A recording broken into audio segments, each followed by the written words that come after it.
నమస్కారం. లక్ష్మి చెప్పే కథలకు స్వాగతం. వీణులతో వీక్షించటానికి సిద్ధం కండి. ప్రియ సఖులు, ఇప్పుడు మనం ప్రముఖ సీనియర్ రచయిత్రి శ్రీమతి మన్నెం శారద గారు రచించిన చెంచామారుతం ధారావాహిక నుండి 8వ భాగం వినేద్దామండి. డబ్బింగ్ వెంకటాద్రి భార్గవ తేజ్ ఎదురుగా నిలబడ్డాడు వినయంగా. ఇప్పుడేం చేస్తున్నావు అడిగాడు. ఏం చేయటం లేదు సార్. భార్గవ తేజ్ అతని వైపు ఆశ్చర్యంగా చూసి, ఏం చేయటం లేదా? ఎలా బతుకుతున్నావయ్యా ఈ సిటీలో అన్నాడు. ఆ మాటకు వెంకటాద్రి కళ్ళల్లోకి నీళ్ళు వచ్చేశాయి. ఎలా బతకటం సంగతి అలా ఉంచి ఈ మహానగరంలో 30 ఏళ్ల నుంచి ఉంటున్నాను. ఎంతోమంది నా నుండి సహాయం పొందారు. ఏ ఒక్కరూ కూడా నేను ఇప్పుడు ఎలా బతుకుతున్నానని అడిగిన వాళ్ళు లేరు సార్. మీరు ఇన్నాళ్ళకి ఆ మాట అడిగితే నాకు నిజంగానే ఏడుపు వచ్చేసింది. వెంకటాద్రి చొక్కా కొసతో కన్నీళ్లు తుడుచుకుంటూ అన్నాడు. భార్గవ తేజ్ అతని వైపు జాలిగా చూశాడు. డబ్బింగ్ చెప్పటం లేదా ఇప్పుడు? విషాదంగా నవ్వాడు వెంకటాద్రి. ఎవరికి చెప్పను సార్. ఆడతారలైతే ఆల్ ఇండియా లెవెల్లో యాక్ట్ చేస్తున్నారు. వాళ్ళకి గొంతు లేకపోయినా భాష రాకపోయినా డిమాండ్ ఉంది. అందుకని లేడీస్కి మంచి గిరాకీ ఉంది డబ్బింగ్కి. మగవాళ్ళకి ఎవరి గొంతులు వాళ్ళకే ఉన్నాయి. ఇతర భాషల్లో వాళ్ళకి మన తెలుగులో డిమాండ్ లేదు అన్నాడు. అదేంటయ్యా, తమిళ నటులకు అందరికీ మన తెలుగులో గిరాకీ ఉందని చెప్తున్నారు అన్నాడు భార్గవ తేజ. ఆ మాట కొంతవరకు నిజమే సార్. కానీ వాళ్ళల్లో భాష రాకపోయినా యాసగానే మాట్లాడితేనే జనం విరగబడి చప్పట్లు కొడుతున్నారట. ఒకరిద్దరు చెప్పలేని వాళ్లకు అర్ధరాత్రి వరకు 6 భాషల్లో పాటలు పాడే పాపులర్ సింగర్స్ తెల్లవారుజామున డబ్బింగ్ చెప్పేస్తున్నారు సార్. ఇక మా నోట్లో మట్టి కాకేం పడుతుంది? అయితే మరి ఇప్పుడు ఏం చేస్తున్నావు? చిన్నగా నిట్టూరుస్తూ అడిగాడు. సినిమాలకు అవసరమైతే జూనియర్ ఆర్టిస్టులను సప్లై చేస్తున్నాను సార్. ఏదో దాంతో ఒక పూట నా నోట్లోకి వేళ్ళు వెళ్తున్నాయి. జూనియర్ ఆర్టిస్టులంతా తెలుసా నీకు? సినిమా రంగాన్ని నమ్ముకొని స్టూడియోలు పట్టుకు తిరుగుతున్నాను సార్. దాదాపు అందరూ తెలుసు అన్నాడు వెంకటాద్రి. ప్రణయ్ అనే అమ్మాయిని ఎరుగుదువా? ఎందుకు తెలీదు సార్. పాపం వేషాల కోసం ఎక్కే గుమ్మం దిగే గుమ్మంగా తిరిగింది. అదృష్టం కలిసి వచ్చి రైటర్ హేమంత్ని పెళ్లి చేసుకుంది. మన బ్యానర్లో వేసిందా? 1 అర వేసినట్టుంది సార్. నీకు ఒక పని అప్పు చెప్తే సిన్సియర్గా చేయగలవా అడిగాడు భార్గవ తేజ. మహాప్రసాదంగా సార్. వెంకటాద్రి ఆనందంగా అన్నాడు. ఈ పని చేసినందుకు గాను నేను నీ కుటుంబం సజావుగా జరిగేంత డబ్బిస్తాను. అయితే ఈ పనిని నువ్వు చాలా సిన్సియర్గా నిర్వర్తించాలి. చెప్పండి సార్ అన్నాడు వెంకటాద్రి ఉత్సాహంగా. ఆ అమ్మాయిని నువ్వు కొన్ని రోజులు గమనించి ఆమె దినచర్య తెలుసుకోవాలి. ఎందుకు సార్? అది నీకు అవసరం లేదు. ఆ అమ్మాయికి మాత్రం ఏమీ హాని జరగకూడదు. వీలైతే ఆమెకు సాయపడాలి కానీ కష్టం రానికూడదు. ఎవరెవరు వాళ్ళ ఇంటికి వస్తున్నారో ఎందుకు వస్తున్నారో గమనించాలి. ఓ బ్రహ్మాండంగా చేస్తాను సార్. అంతేకాదు ఆమెకు నా మీద చాలా కోపం ఉంది. దీని కారణాలు కూడా రాబట్టాలి. చాలా నిజాయితీగా వ్యవహరించి మెల్లిగా సంగతులు తెలుసుకోవాలి. అలాగే సార్. భార్గవ తేజ్ లోనికి వెళ్ళి కొంత డబ్బు తెచ్చి అతనికి అడ్వాన్స్గా ఇచ్చాడు. డబ్బు కోసం అబద్ధాలు చెప్పడం నాకు గిట్టదు. ఆ అమ్మాయి మీద నిఘా వేశానని లేనిపోనివి చెప్పకూడదు. మీకు అబద్ధం చెప్తానా సార్ అన్నాడు వెంకటాద్రి నోటి మీద వేలుంచుకుని. వెళ్ళిరా. వెంకటాద్రి డబ్బు తీసుకుని పరమ సంతోషంగా భార్గవ తేజ భవనం నుండి బయటకు వచ్చాడు. నువ్వు వస్తావని నాకు తెలుసు పాప. సిగరెట్టు పొగ గాలిలోకి చిద్విలాసంగా వదులుతూ వంకరగా నవ్వాడు నాగేంద్ర. నాకు చాలా భయంగా ఉంది అంది ప్రణయ నుదుట పట్టిన చెమటను కర్చీఫ్తో తుడుచుకుంటూ అతనికి ఎదురుగా ఉన్న కుర్చీలో కూర్చుంటూ. భయం నీకు రెట్టింపు అందాన్ని తెచ్చిపెట్టింది అన్నాడు అతను ఆమె వైపు చూస్తూ. ప్రణయ కోపాన్ని దిగమింగింది బలవంతంగా. మా ఇంట్లో ఏ క్షణాన్ని ఏం జరుగుతుందో తెలియటం లేదు. ఆ అలివేలును చూస్తే పిశాచాన్ని చూసినంత భయంగా ఉంది అంది. అయితే అలివేలు చాలా మంచిదే అన్నాడు నాగేంద్ర. నీకు మతిపోయింది అంది ప్రణయ చిరాగ్గా. నిన్ను చూసిన ఎవరికైనా మతిపోతుంది పాప. ప్రణయ అతని వైపు అసహ్యంగా చూసి, నిన్ను నమ్మి రావటం నా బుద్ధి తక్కువ, వస్తాను అంటూ లేచి నిలబడింది. నీ కోపం భలే ఉంటుంది పాప. అందుకే నిన్ను ఏడిపించాలనిపిస్తుంది నాకు. అది సరే, పొద్దుటి నుంచి కాఫీ కూడా తాగినట్టు లేవు. ముందు కాఫీ తాగు అంటూ అతను ఫ్లాస్క్లో నుంచి కాఫీ కప్పులకు వంచి ఆమెకు అందించాడు. ప్రణయ తాగసాగింది కప్పు తీసుకుని. ఏంటి పొద్దుట ఇంత అర్జెంటుగా పరిగెత్తుకొచ్చావు? ప్రణయ కాఫీ కప్పు పక్కన పెట్టి ఇది చూడు అంటూ బ్యాగ్లోని కీ చైన్ తీసి అతనికి అందించింది. అతను దాన్ని పైకెత్తి అగాదిగా చూస్తూ బంగారంలా ఉందే అన్నాడు. లా ఉండటం కాదు, బంగారందే. అయితే ఈ రాళ్ళు డైమండ్స్. అబ్బో, పొద్దుటే ఇంత ఖరీదైన గిఫ్ట్ ఇస్తున్నావు దేనికి అన్నాడు ఓరగా చూస్తూ. నీకు గిఫ్ట్ ఒకటే తక్కువ, సాయంత్రానికి బార్లో ఇచ్చేస్తావు, ఇది మా ఇంట్లో దొరికింది అంది ప్రణయ. దొరికిందా? ఎవరబ్బా ఇంత ఖరీదైన వస్తువు పడేసుకుంది? ఇంతకీ నేను అదృష్టవంతుణ్ణి అన్నాడు దాన్ని గుండ్రంగా తిప్పుతూ. నీకు అంతకు మించిన ఆలోచన రాదు. ఈ చైన్లో ఒక విశేషం ఉంది, అందుకే నీ దగ్గరకు పరిగెత్తుకొచ్చాను అంది ప్రణయ. ఏంటి పాప, లోపల ఇంకా ఖరీదైన వజ్రం ఉందా? ఆశగా అడిగాడు నాగేంద్ర. నీ ఆలోచనలు ఎప్పుడు డబ్బు చుట్టే తిరుగుతాయి అంటూ ప్రణయ చైన్ చేతిలోకి తీసుకుని లాకెట్ మూతను తప్పించి చూపించింది. నాగేంద్ర లోపల ఫోటో వైపు చూసి ఎవరి సౌందర్య రాశి అన్నాడు. మా అత్తగారు. మీ అత్తగారు ఎంత బ్యూటిఫుల్గా ఉంటుందా? ఆమెను చూసే అదృష్టం నాకు కలిగించలేదేం అన్నాడు నాగేంద్ర. ఆడదాన్ని చూస్తే పెద్ద చిన్న తారతమ్యం లేదు నీకు. ఆవిడ్ని నువ్వే కాదు నేను కూడా చూడలేదు అంది ప్రణయ. వాట్? మీ అత్తగారిని నువ్వు చూడలేదా? జోక్ చేస్తున్నావా? వెటకారంగా అన్నాడు. నువ్వు నమ్మకపోవచ్చు కానీ ఇది నిజం. మా అత్తగారు మా వారి చిన్నతనం నుండి సన్యాసాశ్రమంలోనే ఉందిట. ఆవిడెక్కడికి రాదు, చివరికి మా పెళ్ళికి కూడా రాలేదు. ఎప్పుడైనా మా వారే వెళ్ళొస్తుంటారు. ఎక్కడుంటుంది ఆవిడ? కాశీలో అనుకుంటాను. అసలు పాయింట్ ఆవిడెక్కడుంటుంది అన్నది కాదు, ఈ కీ చైన్లో ఈ ఫోటో ఎందుకు వచ్చినట్లు. సరిగ్గా ఇదే ఫోటో పెద్ద సైజులో మా వారి రైటింగ్ రూమ్లో ఉంది. అయితే ఈ కీ చైన్ నీది కాదా? కాదు. మరెవరిదనుకుంటున్నావు? దాని మీద చూడు, బ్యూటీ అన్న అక్షరాలు ఉన్నాయి. మా ఇంటికి ఈ మధ్య వచ్చిన ఒకే ఒక వ్యక్తి భార్గవ తేజ. మై గాడ్ అంటూ కళ్ళెగరేశాడు నాగేంద్ర. భార్గవ తేజ దగ్గర మీ అత్తగారి ఫోటో? కొంచెం నమ్మటానికి ఛాన్సులు తక్కువ ఉన్నాయే అన్నాడు ఆలోచిస్తున్నట్టు. అదే నాకు ఆశ్చర్యంగా ఉంది, కానీ ఇది ఖచ్చితంగా మా అత్తగారి ఫోటోనే. అంత డంకా కొట్టి చెప్పకు, మనుషుల్ని పోలిన మనుషులు ఉంటారు. నేనంత తెలివి తక్కువ దద్దమని కాదు. ఈ ఫోటోలో ఉన్న నెక్లెసే ఆ ఫోటోలో మా అత్తగారి మెడలో ఉంది. అదే చీర, అవే చెవులకు టాప్స్ చెప్పింది. గుడ్. ఇదే నిజమైతే ముసలాడు మన చేతికి చిక్కినట్టే. నాగేంద్ర చిద్విలాసంగా చెయ్యిని గుండ్రంగా తిప్పుతూ అన్నాడు. ఎలా? అదే కొద్దిగా కన్ఫ్యూజింగ్గా ఉంది. కాస్త ఒక ఆఫ్ పడితేనే కానీ థాట్స్ రావు. ప్రణయ అతని వైపు కోపంగా చూసింది. అయితే తాగాడు. పొద్దున్నే అలా కసురుకోక పాప. నాది మాత్రం ఏం తప్పుంది? అందరికీ మెదడులోకి రక్తం పాకితే ఆలోచనలు వస్తాయి. నాకు మందు పాకితే ఉపాయాలు పారతాయి. కానీ డబ్బు లేదే అన్నాడు సణుగుతున్నట్టు. వాట్? నిన్న రాత్రి 10,000 ఇస్తే తెల్లారేటప్పటికి లేదంటావా అంది ప్రణయ. నాగేంద్ర ఆమె వైపు చిన్నపిల్లని చూసినట్లు చూసి నవ్వుతూ, భలే జోకులేస్తావు పాప నువ్వు. రాత్రి నుండి ఇప్పటికి ఎన్ని గంటలు గడిచాయి? ఈ టైంలో 10,000 ఖర్చు పెట్టడం గొప్ప విద్య. 10 లక్షలైనా ఊదేయగలను. అయినా నేను ఖర్చు పెట్టేదంతా ఇల్లు గలవాడికి ఇచ్చిందే ఎక్కువ. పైగా నువ్వు అనవసరంగా నా మతి చెడగొట్టి వెళ్ళిపోయావు. దాంతో రాత్రంతా దేవదాసునైపోయి డోస్ మీదే ఉన్నాను. పైగా మీ ఇంట్లో జరిగే విషయాల గురించి డిటెక్షన్ చేసి నా బుర్ర వేడెక్కిపోయిందనుకో అన్నాడు విచారంగా. ప్రణయ గత్యంతరం లేనట్లు అతని వైపు చూసి, డబ్బు తేలేదు నేను అంది. కారుందిగా పాప, 10 నిమిషాల్లో తెద్దాం అన్నాడు నాగేంద్ర ఉత్సాహంగా. నువ్వెందుకు, నేను తెస్తానులే అంది ప్రణయ. మీ ఇంటి వాతావరణం చూస్తేనే కానీ నేను అన్ని సంగతులు పసిగట్టలేను. ఒకసారి మీ అలివేలును కూడా పరీక్షించి విషయాలు తెలుసుకోవాలి పదా అన్నాడు లేచి నిలబడుతూ. ప్రణయ అతన్ని కాదనలేకపోయింది. భార్గవ తేజ మీద పగ తీర్చుకోవాలన్నదే ఆమె ధ్యేయంగా మారింది. కానీ తన అత్తగారి ఫోటో అతని కీ చైన్లోకి ఎలా వచ్చిందో తెలుసుకుంటే కానీ నిద్ర పట్టేటట్టు లేదు. ఇద్దరూ లిఫ్టులో కిందకి రావటాన్ని ఓ అజ్ఞాత వ్యక్తి గమనించి వాళ్లకన్నా ముందుగా అక్కడి నుంచి శరవేగంగా బయలుదేరాడన్న సంగతి ఆ ఇద్దరికీ తెలీదు. తుఫాన్ కొద్దిగా తగ్గుమొహం పట్టినట్లు అనిపించింది ఆ ఉదయం. కానీ గత 4 రోజులుగా 24 గంటలు ఎడతెరిపి లేకుండా కురిసిన వర్షం వల్ల ప్రకృతి ఏడ్చి కళ్ళు తుడుచుకున్న శోకదేవతలా దీనంగా ఉంది. హేమంత్ టంచన్గా 5 గంటలకే డాల్ఫిన్స్ నుండి కారులో బయలుదేరాడు.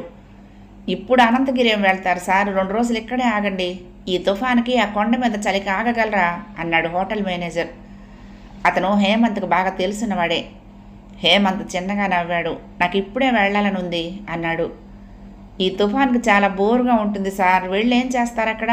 మా హోటల్లో 2 రోజులు కాలక్షేపం చేయండి అన్నాడు అతను. హేమంత్ అతనికి జవాబు చెప్పలేదు. రచయితలకు ఉండే వింత మనస్తత్వం గురించి అతనికి అర్థమయ్యేలా చెప్పడం వ్యర్థమని తెలుసు. సృజనాత్మకమైన రచయిత సృష్టిలోని ప్రతి మార్పును ఆర్తిగా గమనించగలరని, వీలైతే ప్రకృతిలోని ప్రతి అందాన్ని కళ్ళతోనే తడిమి చూడగలడని, ప్రతి ఆకుతోనూ పువ్వుతోనూ మాట్లాడగలడని, డబ్బును మాత్రమే లెక్క చూసుకునే ఆనందాన్ని దాంతోనే కొలిచి సంతృప్తి పడే సగటు మనుషులకు ఎలా చెప్పగలడు? ప్రత్యూషంతోనే బయలుదేరిన అతని కారు విశాఖపట్నం సరిహద్దుల్ని దాటింది. హేమంత్ కారులోని టేప్ రికార్డర్ని ఆన్ చేశాడు. ముఖేష్ గొంతు మందర స్థాయిలో వినపడుతోంది. సంగీతాన్ని ఆస్వాదిస్తూ మెల్లిగా డ్రైవ్ చేస్తున్నాడు హేమంత్. కారు మెల్లిగా ఘాట్ రోడ్డు మీద సాగుతోంది. రోడ్డంతా నిర్మానుష్యంగా దట్టమైన అడవిలా బావురుమంటోంది.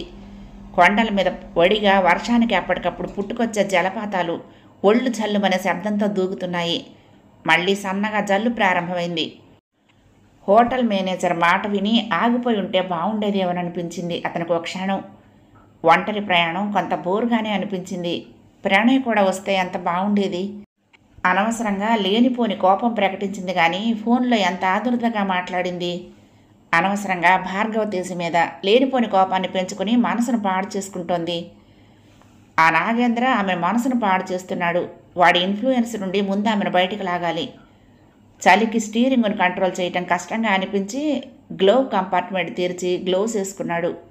ఉన్నట్టుండి మేఘాలు కొండల మీద దాడి చేస్తున్న శత్రువుల్లా అన్ని వైపుల నుండి కమ్ముకుని బాణాలు విసురుతున్నట్లుగా వర్షించసాగాయి. అతను గబగబా కిటికీ అద్దాలు మూసేశాడు. వైపర్స్ ఆన్ చేసి మెల్లిగా డ్రైవ్ చేయసాగాడు.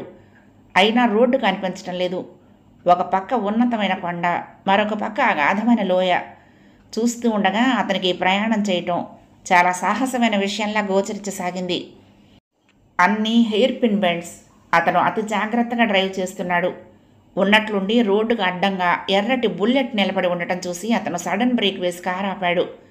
బుల్లెట్ పక్కన హ్యాట్తో వర్షంలో బాగా నానిన రెయిన్ కోట్తో నిలబడిన వ్యక్తిని చూసి, యాక్సిడెంటా అడిగాడు హేమంత్. డ్యూటీ మీద తిరిగి తిరిగి చాలా పాతదైపోయింది, ఇక ఆ వ్యాలీలోకి తోసేయొచ్చు అన్నాడు బుల్లెట్ వైపు చూస్తూ. మీరు? నేను ఎస్ఐని. ఒక క్రిమినల్ కేసు విషయంలో ఇన్వెస్టిగేషన్కు అనంతగిరి బయలుదేరాను. నా కారులో వస్తారా? ఒక్క నిమిషం. అతను బుల్లెట్ను వ్యాలీ పక్కకు తీసుకువెళ్ళి కొంచెం ముందుకు తోశాడు. బుల్లెట్ ఒక చెట్టును గుద్దుకుని ఒరిగిపోయి నిలబడింది. హేమంత్ ఆ దృశ్యాన్ని ఆశ్చర్యంగా చూశాడు. అదేంటి అన్నాడు అతను కారెక్కగానే. రిపేర్ వచ్చిన వస్తువులు తిరిగి బాగు చేయించుకోవటం నాకు నచ్చని విషయాల్లో మొదటిది అన్నాడు అతను. హేమంత్ చిన్నగా నవ్వి, ఒంటరిగా ప్రయాణం చేసి విసిగెత్తిపోయింది. మీరు కంపెనీగా దొరకటం నా అదృష్టం. మీ పేరు తెలుసుకోవచ్చా? తిరిగి అడిగాడు. రోడ్డు బాగాలేదు, జాగ్రత్తగా డ్రైవ్ చేయండి అన్నాడు అతను హేమంత్ ప్రశ్నకు సమాధానం చెప్పకుండా. నా పేరు హేమంత్, సినిమా రైటర్ని అన్నాడు. అతను దానికి జవాబు చెప్పలేదు. హేమంత్ తిరిగి ఏదో చెప్పబోతూ ఉండగా, రోడ్డు చూడండి అంటూ అరిచాడు అతను. హేమంత్ గబుక్కున రోడ్డు వైపు చూశాడు. కారు ఎడం వైపు ఉన్న వ్యాలీకి దగ్గరగా వెళ్ళిపోసాగింది. అతను గబుక్కున స్టీరింగ్ను కంట్రోల్ చేశాడు కానీ అప్పటికే ముందు వైపు ఉన్న ఎడంవైపు చక్రం వ్యాలీ అంచుల్ని దాటేసింది. అతను రాబోయే ప్రమాదం గ్రహించి చిటికలో డోర్ తీసుకుని బయట కురికి ముందు వైపుకు రివ్వును పరిగెత్తి కారును వెనక్కి తోశాడు. కారు ఒక్క కుదుపుతో వెనక్కొచ్చింది. హేమంత్ అతని బలానికి విస్తుపోయాడు. అతను వర్షంలో తడుచుకుంటూ తిరిగి వచ్చి కారెక్కాడు. Thanks allot. నిమిషంలో ప్రమాదం తప్పిపోయింది అన్నాడు హేమంత్ బలంగా ఊపిరి తీసుకుంటూ. మనం కొంచెం త్వరగా వెళ్ళలేమా అన్నాడు అతను కొంచెం ఇబ్బందిగా చూస్తూ. మీకు డ్రైవింగ్ వచ్చా అడిగాడు. అతనేం జవాబు చెప్పకుండా కారు ఆపండి అన్నాడు. హేమంత్ బ్రేక్ వేసి అర్థం కానట్లు చూశాడు. అతను డోర్ తీసుకుని డ్రైవింగ్ సీటు వైపు వచ్చి మీరడు జరగండి అన్నాడు. హేమంత్ పక్కకు జరిగాడు. అతను డ్రైవింగ్ సీట్లో కూర్చుని స్టీరింగ్ మీద చేయి వేశాడు.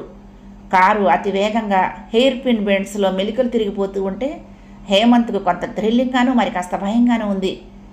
నాకు జాగ్రత్తలు చెప్పి మీరింత వేగంగా నడుపుతున్నారు అంటూ నవ్వుతూ అడగబోయిన హేమంత్ అతని మొహం చూసి జంకినట్లు ఆగిపోయాడు. టైం ఎంత అన్నాడు అతను రోడ్డు వైపు చూస్తూ. అతను ట్రాన్సిస్టర్ ఆన్ చేశాడు. ప్రాంతీయ వార్తలు వస్తూ ఉన్నాయి అప్పటికే. మద్రాసు హౌరా మైల్లో తప్పించుకుని విశాఖపట్నం వచ్చి ప్రముఖ బంగారం వ్యాపారస్తుడు రాజన్న కుటుంబాన్ని చంపి తప్పించుకున్న హంతకుడు చెంచామారుతం ఆచూకీ తెలియపరిచిన వారికి 10,000 రూపాయల బహుమతి ప్రభుత్వం ప్రకటించింది. ఇంతవరకు అతని ఆచూకీ తెలియలేదని జిల్లా సూపరింటెండెంట్ మహర్షి తెలియజేశారు. అతను ట్రాన్సిస్టర్ను టక్కును కట్టేశాడు. అంటే ఆ సంగతి ఇంకా పోలీసులకు తెలియలేదన్నమాట. యాక్సిలేటర్ని బలంగా తొక్కుతూ అన్నాడు. మై గాడ్, ఈ జంజామారుతం ఎవడండి? మీరు అతని కోసమే బయలుదేరినట్టున్నారు అన్నాడు హేమంత్. అతను తల పంకించాడు ముందుకు చూస్తూ. వాన నిర్విరామంగా కురుస్తూనే ఉంది. తెల్లవారిందనడానికి సంకేతంగా గుడ్డి వెలుగు పరుచుకుంటోంది మెల్లమెల్లగా. తుషార మెల్లిగా కళ్ళు విప్పింది. ఒళ్ళంతా నొప్పులు. తనెక్కడుందో తనకే తెలియలేదు. చాలాసేపు ఎదురుగా గోడ కానుకుని బోర్లా పడిపోయి ఉన్నాడు ధీరజ్. అప్పుడు స్ఫురించింది ఆమెకు రాత్రి జరిగిన ఘోరం. వెంటనే కంగారుగా లేచి ధీరజ్ దగ్గరకు పరిగెత్తి ధీరు ధీరు పిలిచింది. అతను పలకలేదు. ఆమెకు భయం ముంచుకొచ్చింది. ధీరజ్ చనిపోయాడా? ఆ తలంపుకే ఆమె శరీరం వణికిపోయింది. ఏడుపు ముంచుకొచ్చింది. దిక్కు తోచక ఏడుస్తూ గడిపింది కాసేపు. వెంటనే ఆమెకు ఎస్పీ మహర్షి గుర్తొచ్చాడు. గబగబా హాల్లోకి వెళ్ళి ఫోన్ డయల్ చేసింది. హలో, ఎస్పీ స్పీకింగ్ అన్నాడు మహర్షి. అతని గొంతు వినగానే ఆమెకు ప్రాణం లేచొచ్చింది. అంకుల్ అంకుల్ ధీరజ్ అంది గద్గదికంగా. మహర్షి ఆమె గొంతు గుర్తుపట్టి చిన్నగా నవ్వుతూ ధీరజ్ ఇక్కడే ఉన్నాడు, పిలవమంటావా అన్నాడు మళ్ళీ. ఆ మాట విని తుషారకు ఏడుపు వచ్చింది మళ్ళీ. అది కాదు అంకుల్, ధీరజ్ ఇక్కడే ఉన్నాడు అంది. ఆ మాట విని గతుక్కుమన్నాడు మహర్షి. పొద్దున్నే నా జోకు నాకే బెడిసి కొట్టిందనమాట. చెప్పమ్మా, పెళ్లి కాకుండానే ఈ రాత్రి మీ ఇంట్లో తిష్ట వేసినందుకు వచ్చి అరెస్టు చేయనా అన్నాడు పరిహాసంగా. ఈసారి తుషార బిగ్గరగా ఏడ్చేసింది. మహర్షి కంగారు పడిపోతూ ఏం జరిగింది, వాట్ హ్యాపెండ్ బేబీ అన్నాడు ఆత్రంగా. ధీరజ్ స్పృహలో లేడు అంకుల్, చచ్చిపోయాడేమోనని భయంగా ఉంది. ఆ జంజా మారుతం ధీరజ్ని అంటూ వెక్కి వెక్కి ఏడ్చింది. వెంటనే మహర్షికి విషయం అర్థమైంది. అతను వెంటనే తుషార ఇంటి అడ్రస్ తీసుకుని అంబులెన్స్కి ఫోన్ చేసి పోలీస్ బలగాన్ని అలర్ట్ చేసి యూనిఫామ్ వేసుకోసాగాడు. కాఫీ తెచ్చి అక్కడ పెడుతూ పొద్దుటే వేషం వేస్తున్నారు, ఈ వానలో ఏమన్నా గిరాకీ దొరికిందా అంది వైదేహి నవ్వుతూ. మహర్షి ఆమె వైపు నిశితంగా చూశాడు. కొంచెం పనుంది వైదేహి, బయటికి వెళ్ళాలి అంటూ ఆమె వైపు కూడా చూడకుండా చకచకా మెట్లు దిగి జీప్ ఎక్కేశాడు. గడియారపు పెద్ద ముళ్ళు ఏమాత్రం కదలకుండానే అతనెక్కిన జీపు తుషార ఇంటి ముందు ఆగింది. అప్పటికే ఆ జ్యూరిస్డిక్షన్ పోలీసు బృందం, అంబులెన్సు సిద్ధంగా ఉన్నాయి. మహర్షి జీప్ దిగగానే శాల్యూట్ చేస్తున్న స్టాఫ్ను గమనించకుండా సరాసరి లోనికి వెళ్ళాడు. ఇన్స్పెక్టర్ సదానంద తుషారను ఒక్క తిప్పుకోకుండా ప్రశ్నిస్తున్నాడు. తుషార ఏడుస్తూ జవాబులు చెప్తోంది. మహర్షిని చూడగానే అతను సెల్యూట్ చేసి ధీరజ్ ఉన్న గదిలోకి తీసుకువెళ్ళాడు. ఆ గదిలోకి వెళ్ళగానే మహర్షి కాళ్ళు సన్నగా వణికాయి. గుండె వేగంగా కొట్టుకుంది. ధీరజ్ నేల మీద బోర్లా పడి ఉన్నాడు. తలకి బలమైన గాయం తగిలిందనటానికి సూచనగా అక్కడ స్రవించి ఎండిపోయిన రక్తపు చారికలున్నాయి. ఎప్పుడూ నవ్వుతూ వినయ విధేయతలకు ప్రతీకగా ఉండే ధీరజ్ అలా అసహాయంగా పడి ఉండటం అతనికి చెప్పలేని బాధను కలిగించింది. మహర్షి వంగి అతని ముక్కు దగ్గర చేయి పెట్టి చూశాడు. బలహీనంగా ఊపిరి తీస్తున్నాడు అతను. ఆ విషయం గమనించగానే మహర్షికి ఎక్కడ లేని ధైర్యం కలిగింది. ఇంకా ఏమిటి ఆలస్యం, వెంటనే హాస్పిటల్కి తరలించండి అన్నాడు గంభీరంగా. ధీరజ్ను అంబులెన్స్ ఎక్కిస్తూ ఉంటే తుషార గట్టిగా ఏడుస్తూ అంకుల్ ధీరుకి ఏమైంది అంది మహర్షి చేతులు పట్టుకుని. మహర్షి ఆమె వైపు అనునయంగా చూసి ఏం పర్వాలేదు, దెబ్బ తగిలిందిగా, అందుకని హాస్పిటల్కి పంపిస్తున్నాను. నువ్వు ఇలా చిన్నపిల్లలా ఏడవకూడదు, అసలేం జరిగిందో చెప్పు అన్నాడు లాలిస్తున్నట్టుగా. తుషార కళ్ళు తుడుచుకుని జరిగిన సంగతులన్నీ వివరంగా చెప్పింది. వాట్, వాడి ఇంట్లో 24 గంటలు తిష్ట వేశాడా? వాడు ఎలా ఉంటాడో చెప్పగలవా అన్నాడు. తుషార తల ఊపి లోనికి వెళ్ళి పేపరు బాల్ పెన్ను తీసుకొచ్చింది. రాసిస్తావా? గుడ్ అన్నాడు మహర్షి సోఫాలో కూర్చుంటూ. అతని మనసు మాత్రం ధీరజ్ గురించే ఆలోచిస్తోంది. తగిలిన గాయం ఎలాంటిదో తెలియదు. చీటికలో ప్రాణగండం మాత్రం తప్పింది. ఇదిగో అంకుల్ అంటూ కాగితాన్ని అతనికిచ్చింది. మహర్షి పేపర్ చేతిలోకి తీసుకుని ఆమె వేసిన బొమ్మ చూసి నువ్వు ఆర్టిస్టువా అన్నాడు ఆశ్చర్యచకితుడవుతూ. అవును అంకుల్, నాకు చిన్నతనంలోనే నెహ్రూ అవార్డు వచ్చింది పెయింటింగ్లో అంది. గుడ్, ఖచ్చితంగా అతను ఇలాగే ఉంటాడంటావా? 100% ఇలానే ఉంటాడు అంకుల్. నేను వేసిన బొమ్మలో ఫీచర్స్ తప్పడానికి వీల్లేదు. అంది తుషార ఎంతో ఖచ్చితంగా. మహర్షి లేచి నిలబడుతూ, అది సరే, ఇక్కడున్నప్పుడు అతని మాటలు ప్రవర్తన ఎలా ఉన్నాయి? ఈ చిత్రం చూస్తూ ఉంటే అతని రూపానికి బాగానే ఉన్నాడు అనిపిస్తోంది అన్నాడు. అవును అంకుల్, మనిషిని చూస్తే ఆకారానికి దుర్మార్గుడిగా అనిపించడు, కానీ చాలా బలంగా ఉంటాడు. గంటలో 50 నిమిషాలు తిండి గురించే ధ్యాస. బాప్రే, అదేం తిండి? మాయాబజార్లో ఘటోత్కచుడిలో ఒకటే తిండి అంది కళ్ళు పెద్దవి చేసి గుండె మీద చేతులు ఉంచుకుంటూ. అతను నిన్నేం అనలేదా? లేదు అంకుల్, ఇక్కడికి ధీరజ్ వస్తే చంపేస్తానన్నాడు, కానీ నన్నేం అనలేదు. తుషార ఏదో చెప్పబోతూ గుమ్మం దగ్గర నిలబడి ఉన్న తల్లిదండ్రుల్ని చూసి డాడీ అంది తండ్రి దగ్గరకు పరిగెత్తుతూ. అమ్మా, ఏం జరిగింది? పోలీసులు ఈ గందరగోళం ఏంటి? పద్మావతి కూతుర్ని కౌగిలించుకోబోయింది. శ్రీనివాసరావు తుషారని పొదివి పట్టుకుని ఏం జరిగిందమ్మా అన్నాడు అనునయంగా. బదులుగా తుషారకు దుఃఖం ముంచుకొచ్చింది. ఏడుస్తూ అలవాటు ప్రకారం తండ్రిని చుట్టేసుకుంది. శ్రీనివాసరావు మహర్షికి విష్ చేసి ఏం జరిగింది సార్ అన్నాడు. మహర్షి జరిగిందంతా చెప్తూ, ఆడపిల్లను ఒంటరిగా వదిలేసి ఎందుకు వెళ్ళారు? చిటికలో ఎంత ప్రమాదం తప్పింది అన్నాడు మందలిస్తున్నట్టుగా. నగలేమన్నా పోయాయా అంది పద్మావతి ఆత్రంగా. అమ్మాయి క్షేమంగా ఉంది, అది చాలు అన్నాడు శ్రీనివాసరావు భార్య వైపు సీరియస్గా చూస్తూ. పద్మావతి చప్పున నోరు మూసుకుంది. సరిగ్గా అప్పుడే గదిలోని ఫోన్ రింగ్ అయింది. శ్రీనివాసరావు రిసీవర్ ఎత్తి, మీకే సార్, ఎస్ఐ సదానందమట అంటూ అతని చేతికి రిసీవర్ని అందించాడు. అవతలి విషయం వింటూనే అతని మొహం సీరియస్ అయింది. సరే, నేను ఇప్పుడే బయలుదేరుతున్నాను అన్నాడు మహర్షి. వస్తానండి. ధీరజ్ బుల్లెట్ అనంతగిరికి వెళ్లే దారిలో 24వ కిలోమీటర్ స్టోన్ దగ్గర పొదలో చిక్కుపడి ఉందిట. అంటే చెంచా మారుతం అటే పారిపోయి ఉంటాడు అన్నాడు మహర్షి హ్యాట్ తీసుకుంటూ. అంకుల్ అంది తుషార బయలుదేరబోతున్న అతని వైపు చూస్తూ. తుషార సందేహంగా అతని మొహంలోకి చూస్తూ అంకుల్ అంది మళ్ళీ. మహర్షి చిన్నగా నవ్వి, ధీరజ్ గురించేగా నీ బాధ? అతనిప్పుడు ఎమర్జెన్సీ వార్డులో ఉన్నాడు. స్పెషలిస్టులంతా అతన్ని పరీక్షిస్తున్నారు. డాక్టర్ వరహాలరాజు తలకు ఆపరేషన్ చేస్తున్నారట. అతనికేం ప్రమాదం లేదు. నువ్వు వెళ్ళి బట్టలు నాగులు కొనుక్కుని రెడీ అయ్యేసరికి అతను ఫ్రెష్గా పీటల మీదకి వచ్చేస్తాడు, సరేనా అన్నాడు. తుషార బుద్ధిమంతురాల్లా తల ఊపింది. మహర్షిని సాగనంపి శ్రీనివాసరావు లోనికి రాగానే, పెళ్ళంటాడేంటి ఆ పెద్ద మనిషి? ఆ కాకి గుడ్డలు వాడికి నా కూతుర్ని ఇవ్వాలా? మనకంత గతి లేదనుకున్నాడా అంది పద్మావతి సీరియస్గా. తుషార తండ్రి వైపు చూసింది. మన పెళ్లి నాటికి నువ్వు మోకాల మీదకి లంగాలు కట్టుకుని కాళ్లకు కడియాలు పట్టీలు పెట్టుకుని మాయాశేసి రేఖలా ఉండేదానివి. ఇప్పుడు వెంకటగిరి గద్వాల చీరలు కట్టుకుని నాజుకులు అలకబోయటం లేదు. అయినా కాకి బట్టలు శ్రమకి సేవకి చిహ్నం. శ్రమ విలువ తెలియని వాళ్లే అలా చౌకబారుగా ఆలోచిస్తారు. నా కూతురు ఎవరిని ఇష్టపడితే వాడికే ఇచ్చి చేస్తాను, మైండ్ ఇట్ అన్నాడు శ్రీనివాసరావు. తుషార ఆ మాటలకు సంతోషంగా తండ్రి వైపు చూసి డాడీ అంది. పదమ్మా, స్నానం చేసి పడుకోవాలి. తిరుపతి నుండి ఈ వర్షంలో ట్యాక్సీలో వచ్చి ఒళ్ళు పులిసిపోయింది అన్నాడు. పద్మావతి వాళ్ళిద్దరిని చూసి మూతి తిప్పి లోనికి వెళ్ళింది. కారు ఆ వర్షంలో బరువుగా ఈదుతున్న బాతుల హేమంత్ కాటేజ్కు చేరుకుంది. హేమంత్ కారు చూడగానే తాటాకు గొడుగు వేసుకుని పైడి తల్లి పరిగెత్తుకొచ్చి, చాన్నాళ్ళకి వచ్చారు బావగారు అంది సంతోషంగా. హేమంత్ కారు దిగగానే వర్షపు జల్లు అతన్ని తడిపేయకుండా గొడుగెత్తింది. బావున్నావా పైడి అన్నాడు హేమంత్ నవ్వుతూ. బావున్నాను. అరే సింహాలు, పట్నం నుండి బాబుగారు వచ్చినారా, బేగిరా అంది గుడిసి వైపు చూసి అరుస్తూ. హేమంత్ అతని వైపు చూసి రండి అన్నాడు. అతను కారు దిగి హేమంత్ను అనుసరించి లోనికి వెళ్ళాడు. పైడి తల్లి గబగబా తలుపులన్నీ తెరిచి గదులు ఉడవసాగింది. హేమంత్ ఆ వ్యక్తిని సాదరంగా ఆహ్వానిస్తూ, రండి, మీరు ఇక్కడ కూర్చుంటే నేను క్షణంలో పైడి చేత కాఫీ ఏర్పాట్లు చేస్తాను అన్నాడు. అతను అసహనంగా కూర్చుని పైడి తల్లి వైపు హేమంత్ వైపు చూడసాగాడు.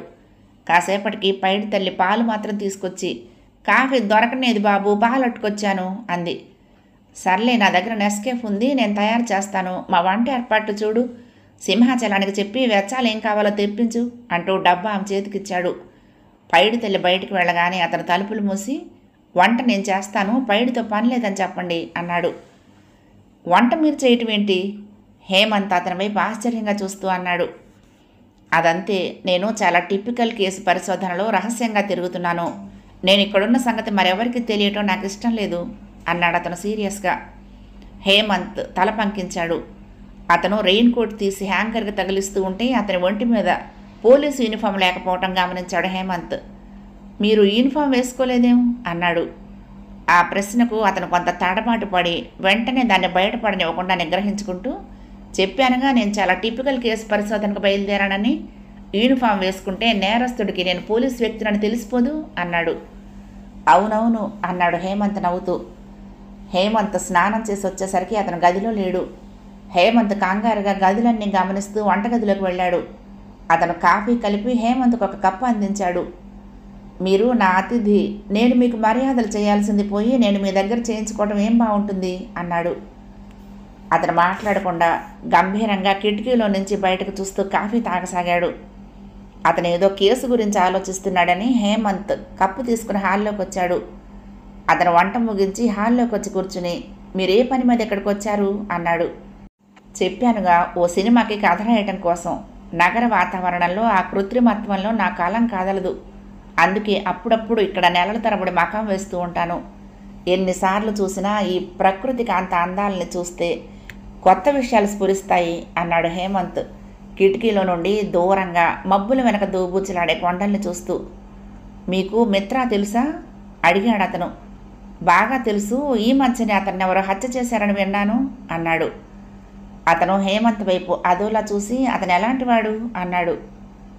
హేమంత్ టైం చూసుకుని టీవీ ఆన్ చేస్తూ, మిత్రా గురించా మీరు అడిగేది? He deserve it. తెలియని వాళ్ళు అతను తీసే సినిమాలు చూసి గొప్ప ఆదర్శవంతుడు అనుకుంటారు. అతను లోపల కుసంస్కారంతో స్వార్థంతో పుచ్చిపోయాడు. ఒకసారి నా చేత కథ రాయించుకున్న డబ్బే కొట్టడమే కాకుండా నా పేరు లేకుండా తన పేరు వేసుకున్నాడు. జూనియర్ ఆర్టిస్టులు ఎండనక వాననక రోజులు తరబడి నిలబడి వేషం వేస్తే వాళ్ళకి ఇవ్వాల్సిన అతి తక్కువ డబ్బు కూడా ఎగ్గొట్టి వాళ్ళ కడుపులు కొట్టేవాడు. ఇంకా అతను చేసిన పాపాలు చాలా ఉన్నాయి. ఎవరో జూనియర్ ఆర్టిస్ట్ చంపాడని విన్నాను అన్నాడు. అతను ఆ మాటలు వింటూ అలాగే కూర్చున్నాడు భావరహితంగా. టీవీలో వస్తున్న సీరియల్ని చూడటంలో నిమగ్నమయ్యాడు హేమంత్. కృష్ణదేవరాయలకు వెన్ను చూపిస్తూ టీవీ ఆడియన్స్కు మొహం చూపిస్తూ నాట్యం చేస్తోంది నర్తకి. మాసి నల్లబడిపోయిన చెంకీ దుస్తులు కలర్ టీవీలో చూసి వాంతులు చేసుకోవడానికైనా ఇంత డబ్బు పోసి టీవీలు కొంది అనుకున్నాడు హేమంత్. సడన్గా సీరియల్ ఆపి కృత్రిమంగా నవ్వుకుంటూ అనౌన్సర్ వచ్చి ఒక ముఖ్య ప్రకటన అనేసరికి హేమంత్కి ఇంకా కోపం వచ్చేసింది. ప్రోగ్రాం ఎంత హీనంగా టెలికాస్ట్ చేయాలో మన తెలుగు టీవీ వాళ్ళకు తెలిసినంతగా మరొకరికి తెలియదు. చూడబోతే వీళ్ళేదో యాస్ప్రో కంపెనీతో లాలోచి పడ్డారనిపిస్తుంది అన్నాడు హేమంత్ అతని వైపు చూస్తూ. అతని మొహం గంభీరంగా ఉంది. ఒక జేబులో చేయి పెట్టి టీవీ వైపు సీరియస్గా చూస్తూ కూర్చున్నాడు. కమిషనర్ ఆఫ్ పోలీస్ ఇలా తెలియజేస్తున్నారు. గతంలో చాలు తల్లి, నువ్వు మాట్లాడుతూ ఉంటే మేకప్ ఎక్కడ పెచ్చులుగా రాలిపడుతుందనని భయంగా ఉంది అని టీవీని టక్కున కట్టేశాడు హేమంత్. టీవీ బంద్ చేయగానే అతని మొహంలో రిలీఫ్ కనిపించింది హేమంత్కి. జేబులో నుంచి చెయ్యి తీసేసి హేమంత్ వైపు చూశాడు. మీరు బాగా బోర్ ఫీల్ అయ్యారనుకుంటాను అన్నాడు హేమంత్ నవ్వుతూ. అతను కొద్దిగా నవ్వి, నాకు బాగా చిరాకు అన్నాడు. అందుకే క్లోజ్ చేశాను. మనం భోంచేద్దామా అన్నాడు హేమంత్. అతను తల పంకించి భోజనానికి కదిలాడు. టేబుల్ మీద వంటకాలు చూస్తే 6 డజన్ మంది కొండినట్లుంది. బాప్రే, ఇంతింత ఉండేసరేమిటి, మీకు లెక్క తెలియలేదనుకుంటాను. పైడి తల్లిని చేయనివ్వాల్సింది, మీరు అనవసరంగా శ్రమ పడ్డారు అన్నాడు హేమంత్ నొచ్చుకుంటూ. అతను జవాబు చెప్పలేదు. హేమంత్ క్యూరియస్గా పోలీస్ డిపార్ట్మెంట్ గురించి ప్రశ్నలు వేస్తున్నాడు, కానీ అతని నుండి జవాబులు రావటం లేదు. అతను మూడీగా ఉండటం గమనించి హేమంత్ ప్రశ్నలు మానేసి భోజనం చేయటంలో నిమగ్నమయ్యాడు. కాసేపటికే అతను గిన్నెలన్నీ ఊడ్చేసి కడిగినట్లు తినేయటం గమనించి తెల్లబోయాడు హేమంత్. ఇల్లు బాలే పెట్టావు పాప, బొమ్మరిల్లులా బాగుంది అన్నాడు నాగేంద్ర. నాకంత ఓపిక లేదు బాబు, అంతా ఆయనే సర్దుకుంటారు అంది ప్రణయ. కాగితాలు బరుక్కోవటమే అనుకున్నాను, కళా పోషణ కూడా తెలుసు అన్నమాట. ఎంతైనా భార్గవ తేజకు పొంపుడు కొడుకు కదూ అన్నాడు నాగేంద్ర వెటకారంగా. రా, మా అత్తగారి ఫోటో చూపిస్తాను అంటూ ప్రణయ గది తలుపులు తెరిచింది. కమ్మని లెవెండర్ పరిమళం తెరిచిన ఆ తలుపుల్లో నుంచి మెల్లగా వ్యాపించింది. ప్రణయ లోపలికి వెళ్ళి లైట్ వెలిగించింది. నాగేంద్ర గదిని పరిశీలించి చూశాడు. చాలా విశాలంగా ఉండటమే కాక ఎంతో సింపుల్గా ఉంది. గది మధ్యగా ఒక సింగిల్ కాట్, కిటికీ దగ్గరగా టేబుల్, చైరు, రైటింగ్ ప్యాడ్, దాని పక్కన ఉన్న రాక్స్ నిండా సేకరించిన పుస్తకాలు. కిటికీ అవతల సన్నంగా సున్నితంగా పాకిన కాశీరత్నం తీగ.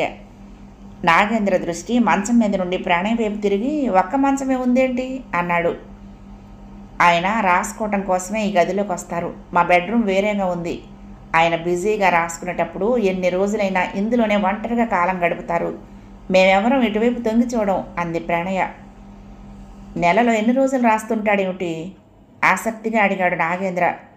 లెక్కేమీ లేదు. ఆయనకి ప్రాణం రచనలు చేయటం. నెలలో 20 రోజులైనా ఆయన ఈ గదిలోనే ఉంటారు. బోర్ కదా పాప నీకు? ప్రణయ మొహంలో దిగులు ప్రవేశించింది కొద్దిగా. మొదట్లో చాలా బోరుగా ఉండేది. కొన్నాళ్ళు తోచటం లేదని ఏడ్చేదాన్ని కూడా. ఆయన నన్ను అనునయించి నా చేత చదివించాలని ప్రయత్నించేవారు. రాయటం చదవటం నాకు పడని విషయాలు. చివరికి నేను నాకుగా కొన్ని వ్యాపకాలు ఏర్పరచుకున్నాను. రోజు స్విమ్మింగ్కి వెళ్ళటం, ఫ్రెండ్స్తో సినిమాలు, షాపింగు. బాగుంది. నేను అడిగేది ఆ సంగతి కాదు పాప. షాపింగ్ చేస్తే ఏం సరదా తీరుతుంది? వయసులో ఉన్న మొగుడుండి కూడా ఉపవాసమేనన్నమాట. నిన్ను చూస్తే జాలేస్తుంది పాప అన్నాడు నాగేంద్ర సానుభూతిగా. ఆ మాటకి ప్రణయ మొహం ఎర్రబడింది. ఒక పరాయి మగవాడు తన పడగది జీవితం గురించి సానుభూతిగా మాట్లాడుతూ ఉంటే ఆమెకు ఎంత అవమానం అనిపించింది. ప్రతి క్షణం తనని బలహీనపరిచి అవకాశం కోసం చూసే ఆకలి పందికొక్కును చూస్తే అసహ్యం కలిగింది. నువ్వెలా మనుషుల్లో పుట్టావో నాకు అర్థం కాదు. భార్యాభర్తలు నా దృష్టిలో జీవితకాల స్నేహితులు. భార్య కోరుకునేది అతని అనురాగం, పలకరింపు, అతని సాన్నిహిత్యం. నువ్వు అనుకునేంత దిగజారుడుగా ఎవరూ ఆలోచించరు అంది కఠినంగా. సర్లే, ఇంతకీ మీ అత్తగారి ఫోటో అంటూ చుట్టూ చూశాడు నాగేంద్ర, ప్రణయకి కోపం వచ్చిందని గ్రహించి. ప్రణయ టేబుల్ దగ్గరగా గోడ మీద ఉన్న శాటిన్ క్లాత్ స్క్రీనును పక్కకు లాగింది. నాగేంద్ర దిగ్భ్రమంగా ఆ ఫోటో వైపు చూస్తూ ఉండిపోయాడు. ఎన్ని గులాబీలు రాసులుగా పోస్తే అంత సౌందర్యం ఉద్భవిస్తుంది. ఎన్ని చందమామలు ఏకమైతే అంతటి అద్భుత రూపం పోత పోసుకుంటుంది. ఎంతో నిర్మలంగా, అమాయకంగా, పసిపాపలా ఉంది ఆమె రూపం. కపట మెరుగని కళ్ళల్లో కాంతి తూపులు చూసేవాడి గుండెల్లో గుచ్చుకొని నిలువున కదిలిస్తాయి.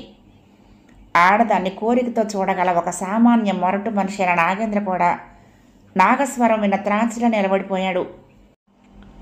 8వ భాగం సమాప్తం. ప్రియ సఖులు, ఈ కథ మీకు నచ్చితే తప్పకుండా లైక్ చేయండి, షేర్ చేయండి, కామెంట్ చేయండి, సబ్స్క్రైబ్ చేసుకొని నన్ను ఎంకరేజ్ చేయండి. ఉంటానండి. ప్రేమతో లక్ష్మి, కృష్ణాతీరం, దుర్గమ్మ సన్నిధానం. నమస్తే.